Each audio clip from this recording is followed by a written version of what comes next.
Selama ini, Blitar dikenal sebagai bumi proklamator, sebab di kota ini jasad Insinyur Soekarno disemayamkan. Tapi, tahukah kalian jika bukan hanya makam proklamator RI saja yang ada di Blitar? Makam proklamator Majapahit juga ada di Blitar loh. Simak selengkapnya dalam ngobrol berfaedah seputar Candi Simping bersama The Travelers Blitar. Kembali lagi bersama kami The Travelers Blitar. Nah, kita bareng lagi sama Bang Gali nih yang akan memaparkan semuanya tentang Candi Simping. Siap. Sejarah-sejarah di sini semuanya. Kita di sini udah keliling-keliling ya Bang Gali ya. Terus penasaran nih, apa benar di sini makamnya raja atau proklamator dari Raja Majapahit dulu? Oke.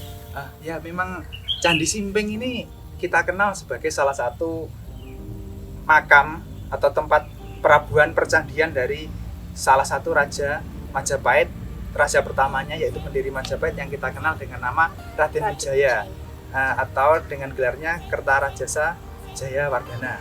Nah, sebenarnya waktu pertama kali ditemukan oleh peneliti Belanda, candi ini belum diketahui kalau ini adalah Candi Simping. Jadi dulu yang pertama Ditschmann, kemudian Hopperman, Knebel itu masih menyebut candi ini dengan sebutan Candi Sungkup atau Candi Sumberjati karena candi ini ditemukan di Desa Sumberjati. Namun setelah itu baru ada penelitian dari Bos. Ketika itu Bos mempelajari kitab Negara Kertagama. Dalam Negara Kertagama itu dijelaskan mengenai perjalanan Hayam Wuruk ke Blitar. Saat itu Hayam Wuruk nyekar ke salah satu candi bernama Simping yang letaknya tak jauh dari Lodaya. Nah, karena letaknya candi ini dekat dengan Lodaya, maka Bos menginterpretasikan bahwa Candi Sungkup ini adalah Candi Simping. Semenjak itu candi ini dikenal dan diteliti dengan nama Candi Simping.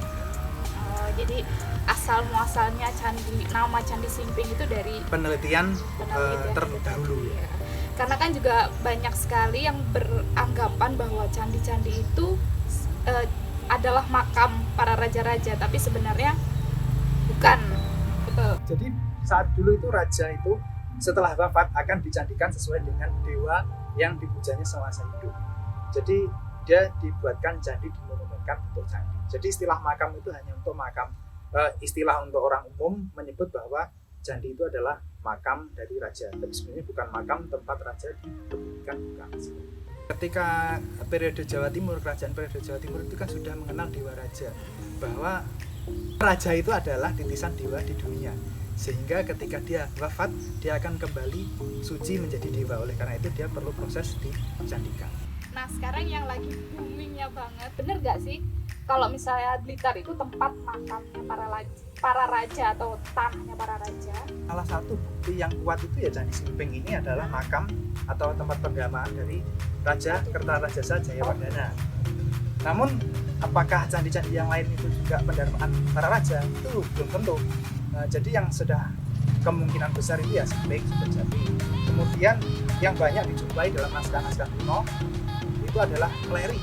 Justru Meleri itu dalam Negara Kertagama disebut Waleri, kemudian di dalam prasasti Candi Gunung Tegat itu disebut Meleri, kemudian di Pararato sendiri disebut bahwa Wisnuwardhana, Raja Singasari yang ketiga itu didermakan di tempat bernama Waleri. Jadi kemungkinan besar berdasarkan interpretasi dari kitab-kitab itu bahwa Candi Meleri itu adalah Waleri. Sedangkan seperti Candi Sawentar, kemudian Candi Kalicilih yang banyak dianggap sebagai pendarmaan raja itu kita masih butuh penelitian gitu loh. Jadi Candi Sawentar itu kan oleh Kempers disebut itu mirip dengan Candi Kidal di Malang. Sementara Candi Kidal itu adalah pendarmaan dari Anusapati. Itu kita sudah tahu karena di Pararaton disebutkan. Nah, jadi Kempers itu hanya berpendapat bahwa Sawentar itu mirip dengan Kidal, cukup di situ pendapatnya. Tapi Kempers tidak berpendapat lebih lanjut apakah Sawentar itu tempat pendermaan dari Anusapati. Jadi untuk itu kita masih perlu penelitian yang bijak. Kemudian kita lanjutkan ke Kalicilih. Krom melakukan penelitian mengenai Candi Kalicilih. Di situ ditemukan arca Agastya. Nah, kadang Agastya ini yang oleh teman-teman yang sekarang ya, yang penjelajah candi-candi kontemporer sekarang ini menganggapnya bahwa itu perwujudan dari Ken Arok. Padahal Krom sendiri dalam pendapatnya, dalam buku ulasannya itu dia menyatakan seperti ini, bahwa Arca Agastya ini terlalu kecil jika dikaitkan dengan pendarmaan seorang raja. Jadi itu hanya arca saja di dalam candi, karena secara umum di candi itu kan ada Arca Agastya, Durga, dan Ganesha. Nah, jadi itu hanya kelengkapan dari sebuah candi saja, tidak melambangkan apakah itu pendarmaan dari Ken Arok. Kemudian kita lihat dari angka tahunnya sendiri, di Candi Kalijirik sendiri kan itu tahun didirikan Kalijirik itu kan ketika masa berkuasanya Tribhuwana. Sementara Hayam Wuruk sendiri yang hidup di masa setelahnya itu memugar candi-candi tempat para raja. Logikanya apabila Kalijirik itu adalah pendarmaan raja, pasti angka tahunnya ikut angka tahun Hayam Wuruk atau setelahnya. Tapi kenyataannya itu angka tahunnya justru sebelum Hayam Wuruk. Dan jika dihitung-hitung Ken Arok dan Tribhuwana Tinggaldewi itu terlalu panjang itu loh. Jadi susah dicari benang merahnya itu. Kenapa kalau itu pendarmaan Ken Arok kok baru dibuat di zaman Tribhuwana? Kenapa nggak di sebelumnya? Terus kemudian ada renovasi dari Hayam Wuruk, kenapa angka tahunnya nggak berganti? Maka dari itu yang menurut saya yang paling bisa dipastikan sebagai pendarmaan raja ya Simping dan Leri. Untuk candi-candi yang lain mungkin masih butuh penelitian yang panjang ya. Jadi mungkin next time kita bisa ke Candi Meleri ya, jadi biar teman juga lihat di sana itu ada apa aja. Kemarin di Bang Ali udah banyak sekali. Nah ini yang di belakang kamera, ayo mas, Rene mas. Kon dia. Langsung, Rene mas. Nah ini juga salah satu teman kita yaitu adminnya The Trap juga. Mungkin sampean punya pertanyaan buat Mas Gali, nanti biar teman-teman mendengarkan apa jawaban yang sampean tanyakan. Di sini ada arca ya. Terus arcanya di mana sekarang? Oh iya. Jadi di sini dulu memang dalam penelitian Hopperman itu masih ditemukan adanya arca.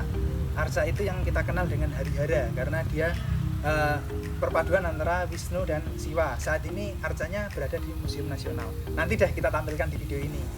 Kita pernah dokumentasi ke Museum Nasional, kita ada dokumen arcanya. Kemudian selain itu ada juga semacam logo surya. Itu juga berasal dari Candi Simping, sekarang disimpan di Museum Nasional. Nah, arca Harihara ini ornamennya itu biasanya begitu raya sehingga banyak yang menduga bahwa arca Harihara ini adalah perwujudan dari raja, yaitu Kertarajasa Jayawardhana. Itu saja, ada lagi yang mau ditanyakan? Sudah. Oke, makasih. Oke, soalnya mas. Ya, jadi teman-teman kalau penasaran mau ke sini atau yang dari luar Blitar bisa kunjungi websitenya The Travelers Blitar. Nanti kita tampilin di sini. Ada Instagram juga Share Blitar, dan juga teman-teman yang mau gabung ke grupnya The Traveler yang mau tahu tentang info-info wisata yang ada di Blitar bisa gabung dari Facebooknya The Travelers Blitar. Nanti juga kita tampilin. Oke, makasih ya Bang Ali waktunya. Mas Adi, makasih. Kita akan kembali lagi next time, mungkin masih tentang sejarah ya. Jadi teman-teman tetap stay tune di channelnya Travelers Blitar. The Travelers, Let's share Blitar.